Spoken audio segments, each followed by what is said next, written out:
بے نقاب قسط نمبر 41۔ میرے پاس قوت ہوگی تو میں ریحانہ اور سنجے سے پوری طرح بدلہ لے سکوں گا۔ میں نے وزیراعظم سیکریٹریٹ کی جانب جاتے ہوئے سوچا۔ اجیت میرے ساتھ تھا لیکن ہم دونوں میں کوئی گفتگو نہیں ہو رہی تھی۔ دہلی آنے کے بعد اجیت کچھ بجھ سا گیا تھا، جیسے دہلی کی آب و ہوا اسے راس نہ رہی ہو، لیکن میں جانتا تھا کہ اس کی اصل وجہ کیا تھی۔ وجے اور ارتقا کے بارے میں اسے جو کچھ دوسرے لوگوں کی زبانی معلوم ہوا ہوگا اور پھر جو کچھ وہ اپنی آنکھوں سے دیکھ رہا تھا، وہ سب کچھ ایسا نہیں تھا کہ اجیت پوری طرح سے اپنے حواسوں میں رہتا۔ خود میں بھی خود کو ایسی پوزیشن میں تصور نہیں کرتا تھا کہ اس سے اس حصے میں بات کر سکوں، اس لیے خاموش رہا۔ کار اجیت ڈرائیو کر رہا تھا اور نہ جانے کن خیالوں میں کھویا ہوا تھا، اس لیے میں نے بھی اسے ڈسٹرب کرنا مناسب نہیں سمجھا اور اپنے خیالوں میں ڈوبا رہا۔ ہندوستان میں امریکہ کے وائٹ ہاؤس طرز کی سیکریٹریٹ کا تصور لال بہادر شاستری کے دور حکومت میں آیا تھا، اور اندرا کو چونکہ مرکزیت پیدا کرنے کے بہانے تمام پاورز اپنے ہاتھ میں رکھنے کا تصور زیادہ پسند آیا تھا، اس لیے اس میں مزید ترقی ہوتی چلی گئی تھی، یہاں تک کہ اندرا نے وہ محکمے جن کا براہ راست اثر پالیسیوں پر نہیں ہوتا تھا یا جنہیں عام لوگوں سے چھپایا جاتا تھا، انہیں بھی اپنے سیکریٹریٹ میں جگہ دی تھی تاکہ ان پر براہ راست کنٹرول کر سکے اور صرف چند منٹ کے نوٹس پر ان کے سربراہوں کو طلب کر سکے اور ان سے رپورٹ لے سکے۔ مرارجی دیسائی ان تمام اداروں سے پوری طرح واقف تھے۔ وہ جواہر لال نہرو کی کابینہ میں وزیر خزانے کے اہم عہدے تک پہنچے تھے، مگر جب انہوں نے آخری سیڑھی طے کرنا چاہی تو کانگریس کے بڑوں کا ٹولہ ان کی راہ کی چٹان بن گیا تھا اور انہیں پسپا ہونا پڑا تھا۔ لال بہادر شاستری نے جلد ہی عہدہ خالی کر دیا، لیکن اندرا سے مارکا آرائی میں بھی انہیں منہ کی کھانی پڑی تھی۔ پہلی بار تو وہی افراد جنہوں نے لال بہادر شاستری کو آگے بڑھایا تھا سامنے آ گئے تھے، لیکن دوسری بار جب ان بڑوں نے مرارجی کی حمایت کی تو اندرا نے تنہا تنہا ان سب کو شکست فاش دی تھی، یہاں تک کہ کانگریس دو حصوں میں تقسیم ہو گئی تھی۔ مگر مرارجی کے نصیب میں اس بار بھی مایوسی کے سوا کچھ نہیں آیا۔ آخری بار جب انہوں نے جنتا پارٹی کا مورچہ لگایا تھا تب اندرا مخالف لہر نے ان کو پارٹی کو تو اوپر پہنچا دیا، لیکن خود ان کی اپنی پوزیشن ایسی نہیں رہی تھی کہ وہ وزیر اعظم بن سکتے۔ لیکن اس بار ان کے ستارے موافق چال چل گئے اور انہیں اس حلقے سے مدد ملی تھی جس سے بنیادی مدد کا وہ تصور بھی نہیں کر سکتے تھے، اور اسی چیز نے انگریزی محاورے کے تحت میز کا رخ موڑ دیا تھا۔ ان کی راہ کا سب سے بڑا پتھر چرن سنگھ اب ان کی کابینہ کا وزیر داخلہ تھا، اور ان سب سے بڑا مہرہ جن سنگھ کا صدر اٹل بہاری واجپئی وزارت خارجہ پر براجمان تھا۔ سر آپ گاڑی پارک کر دیں۔ ہماری کار وزیر اعظم کے سیکریٹریٹ کے گیٹ پر موجود تھی، لیکن سیکورٹی حکام مصر تھے کہ میں اکیلا اندر جاؤں اور اجیت باہر رک کر میرا انتظار کرے، کیونکہ اندر سے صرف ایک آدمی کے داخلے کا حکم آیا ہے۔ ٹھیک ہے، جس کسی کی اجازت لینی آپ لے لیں، لیکن میں اپنے ساتھی کے بغیر اندر نہیں جاؤں گا، میں نے اکڑتے ہوئے کہا۔ مجھے زیادہ کوفت اس بات کی ہو رہی تھی کہ ملک کا منتخب وزیر اعظم تو مجھے بااصرار فون کر کے طلب کر رہا ہے، لیکن ایک پولیس کانسٹیبل میرے داخلے کو ناممکن بنا رہا ہے۔ سکندر صاحب، آپ خود ہی باتوں میں الجھ کر وقت ضائع کر رہے ہیں۔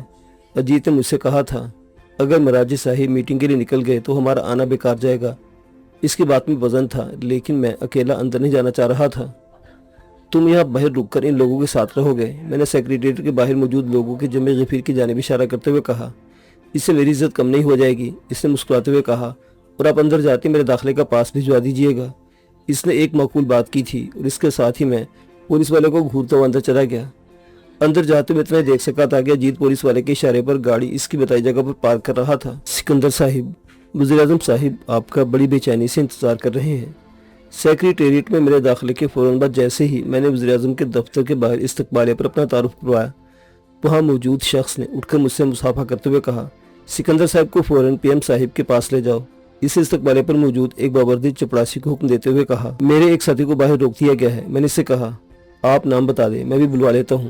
اس نے مستعدی کے ساتھ قلم اٹھایا اور سامنے رکھے ہوئے پیڈ پر نام لکھنے کے لیے تیار ہو گیا۔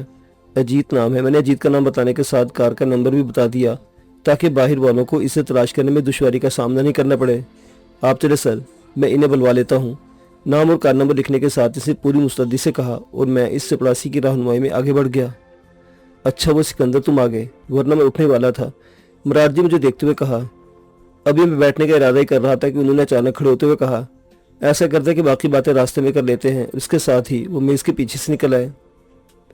مرارجی کے انداز میں بھرپور اعتماد موجود تھا۔ ان اس حالت میں دیکھ کر کوئی بھی نہیں کہہ سکتا تھا کہ یہ وہی مرارجی دیسائی ہے جو آج سے چند روز پہلے اپنے کمرے میں تنہا بیٹھا ہوا اپنی قسمت کو کوس رہا تھا۔ میرے پاس انکار کی کوئی گنجائش نہیں تھی اور ہم آگے پیچھے کمرے سے باہر نکل آئے۔ وزیر اعظم صاحب کے کمرے سے باہر نکلتے ہی عملہ اچانک مستعد ہو گیا लेना पकड़ना की आवाज़ें तो लग नहीं रही थी, लेकिन हर शख्स के हाथ पांव में इस तरह तेजी आ गई थी जैसे खिलौने में ख़त्म होते हुए सेल निकालकर नई बैटरी लगा दी गई हो। मैं मिराज जी से एक कदम पीछे चलता हुआ इनके साथ आगे बढ़ता जा रहा था, यहाँ तक कि हम वज़ीर आज़म की मखसूस गाड़ी में आकर बैठ गए। इन दो इब्तदाई फ़िक्रों के बाद मिराज जी ने मुझसे कोई बात नहीं की थी, अलबत्ता गाड़ी में बैठने के साथ ही उन्होंने गुफ्तगू का आगाज़ कर दिया। मैं चाहता हूँ सिकंदर के यहाँ का मुकम्मल चार्ज तुम अपने हाथों में ले लो। यहाँ से इनकी मुराद यकीनन सेक्रेटेरिएट ही था, लेकिन आप अपने पर्सनल सेक्रेटरी का ऐलान कर चुके हैं। मैंने इन्हें याद दिलाया, इंदिरा के दौरे हुकूमत तक पर्सनल सेक्रेटरी ही सेक्रेटेरिएट के स्याहू सफेद का मालिक होता था। वज़ीर आज़म तक जाने वाली तमाम फाइलें इसके पास से होकर वज़ीर आज़म तक आती थीं। मैं ब्यूरोक्रेसी पर ज़रूरत से ज़्यादा भरोसा नहीं कर सकता। महाराज जी ने मेरे एतराज़ का जवाब देते हुए कहा, मसाइल को समझने का इनका अपना एक मखसूस अंदाज होता है जिसका आवाम की राय से कोई ताल्लुक नहीं होता। उन्होंने अपनी हिकमत अमली समझाते हुए कहा, मैं चाहता हूँ कि पर्सनल सेक्रेटरी और अपने दरमियान एक और शख्स को मुकर्रर कर दूँ जो मसाइल को समझकर इन्हें हल करने की सलाहियत भी रखता हो और जिससे मेरा एतमाद भी हासिल हो। महाराज जी कह रहे थे, लेकिन मैं इनकी गुफ्तगू से ज़्यादा अपनी मौजूदा पोजीशन को देख रहा था।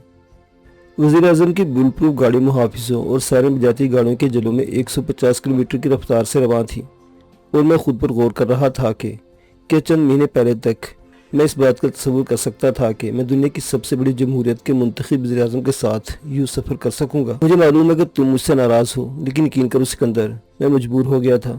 महाराज जी मेरी खामोशी को एक दूसरा रंग दे रहे थे। तुम वहाँ अमरीकी सफीर चावन से मुज़ाकरात के साथ साथ मदन लाल के मसाइल में घिरे हुए थे और मुझे जन सिंह ने आखिरी वार्निंग दे दी थी कि अगर एक मुस्लिम को वज़ीर इत्तलात बनाया गया तो वो मेरी जमायत करने से कासिर हैं, मगर इन्हें तो अमरीकियों के ज़रिए कंट्रोल किया जा सकता था। मैंने इन्हें याद दिलाया कि जन सिंह को इनकी हमायत करने पर किस ज़रिए तैयार कराया गया था। मैंने ये कोशिश भी कर देखी थी। महाराज जी ने एक और हकीकत से पर्दा उठाते हुए कहा, लेकिन जब वाजपेयी ने अमरीकी सफीर से कह दिया कि वो सिर से मजबूर हैं क्योंकि इस तरह इनकी पार्टी उनके हाथ से निकल जाएगी या इनमें दो दड़े बन जाएंगे, तो अमरीकियों को भी इसकी बात तस्लीम करना पड़ी थी। वाजपेयी ने यह कहा था? मैंने हैरत से सवाल किया। सिर्फ यही नहीं सिकंदर, और भी बहुत कुछ। महाराज जी ने अपनी बात पर जोर देते हुए कहा, इसने तो यहाँ तक कह दिया था कि अगर वो वहाँ तक ना पहुँच जाता तो सिकंदर और इत्तका दोनों को पुलिस मदन लाल के कत्ल के इल्ज़ाम में गिरफ्तार कर चुकी होती, लेकिन इसने दखल अंदाजी की और फिर फौरी तौर पर इसकी आखिरी रसूमात अदा की, बल्कि हाथ जोड़कर डॉक्टर से वो सर्टिफिकेट बनवाया था ताकि आइंदा के लिए केस के रास्ते बंद हो और न जाने क्या कुछ। महाराज जी की बातें मेरे सामने बहुत से राजों से पर्दा उठा रही थी। मैं वाजपेयी को अब तक एक सुलझा हुआ आदमी समझ रहा था, लेकिन इसकी इन बातों ने साबित कर दिया था कि एडवानी और इसमें सिर्फ चेहरे का फ़र्क है, वरना असल में दोनों एक ही हैं। इस सूरत में मेरे पास इसके अलावा कोई रास्ता नहीं था। मैं भी तुम्हारे ताऊ जी की तरह जज्बाती होकर सब कुछ छोड़ छाड़ कर बाहर आ जाता, या फिर वो तस्लीम कर लूँ जो वो चाहते हैं और फिर इन्हें सबक सिखाने के लिए किसी मुनासिब मौके का इंतज़ार करूँ। महाराज जी का नुक्ता नज़र मेरी समझ में आ रहा था। मुझे वहाँ पर काम क्या करना होगा? मैंने अपनी जानिब से नीम रजामंदी जाहिर करते हुए कहा, वो दोनों काम जो पर्सनल सेक्रेटरी वज़ीर आज़म करते हैं। महाराज जी ने जवाब दिया, मैं समझा नहीं। मैंने साफ तौर पर कह दिया, क्योंकि मैं वाकई नहीं समझ पाया था कि महाराज जी क्या चाहते हैं। मैं पर्सनल सेक्रेटरी से कह दूंगा कि अपने तौर पर कोई फैसला न करे, बल्कि तुम्हारी मंजूरी हर फैसले की लाजमी होगी। महाराज जी ने मेरी नई जिम्मेदारियाँ समझाते हुए कहा, और जिन फाइलों को तुम मुनासिब समझो वो मुझ तक आनी चाहिए। इन पर ये नोट भी लिख देना कि तुम इस सिलसिले में क्या फैसला मुनासिब समझते हो। महाराज जी की पेशकश में काफ़ी जान थी और मुझे वो फ़ौरन ही कबूल कर लेनी चाहिए थी, लेकिन मैंने इनसे सोचने की मोहलत मांगी। ठीक है, मैं तुम्हें एक दिन दे सकता हूँ, इस दौरान मैं पर्सनल सेक्रेटरी वगैरह को भी तुम्हारे मुतल्लिक समझा दूंगा, उन्होंने कहा। जिस बात का मुझे उस वक्त ख्याल नहीं आया था वो महाराज जी के अपनी मंजिल पर पहुँचने के बाद याद आई, और वो भी इस वक्त जब उन्होंने पूछा कि यहाँ से अब तुम जाओगे कहाँ। तब मुझे एहसास हुआ कि मैं बगैर सवारी के हूँ। अजीत को तो मैं वहीं वज़ीर आज़म के सेक्रेटेरिएट छोड़ाया था, मैं यहाँ से घर ही जाऊँगा। मैंने कुछ ना समझते हुए कहा, तुम्हारी गाड़ी तो वहीं रह गई होगी, उन्होंने खुद ही कहा, और फिर आगे बैठे मुहाफिज को मुखातिब किया। मनोहर साहिब की वापसी की सवारी का बंदोबस्त करना तुम्हारी जिम्मेदारी है। और मुहाफिज ने बगैर कोई जवाब दिए इस बात में सर हिला दिया। तुम गाड़ी में बैठे रहना, डिसाई साहब ने मुझसे कहा, और फिर उतरते उतरते एक बार फिर ताकीद कर दी, मैं कल के बाद से तुम्हें तुम्हारी सीट पर देखना चाहता हूँ। डिसाई साहिब तो ये कहकर चले गए, लेकिन मैं परेशान था कि अब क्या करूँ। वज़ीर आज़म को उतारने के बाद गाड़ी आगे बढ़ चुकी थी, लेकिन मैं इसमें मौजूद था।